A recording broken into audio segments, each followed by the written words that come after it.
So, what are some of the red flags to watch out for when you're hiring a roofing company? Well, that's a loaded question. There's a lot to consider. I'll answer that just at a high level. So, in a nutshell, is the company licensed and insured? Right. And not just hearing that they're licensed and insured, but can I see the license?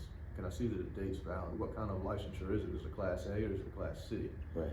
And then for the insurance, I don't want to just hear that you're insured, but it would be better if I could see the certificate. If I could see, what your coverage amounts are and if the dates are valid on the certificate.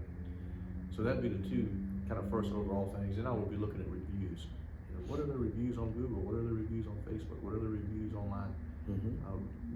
We live in an age of reviews, so looking at reviews would be important.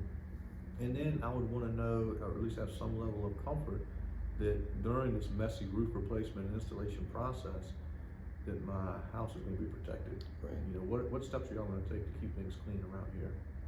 And then a couple other things. Obviously, the product that's being installed. What are the benefits of the product compared to some of the others out there? And then warranty. Right. Last question. Make sure there's a strong warranty, and making sure that warranty is from a local company would be important as well. Sometimes, especially with storm damage, you have roofers that come in from who knows where. Right. Me personally, I would be concerned if I had a problem from somebody that wasn't local. Right. I understand that.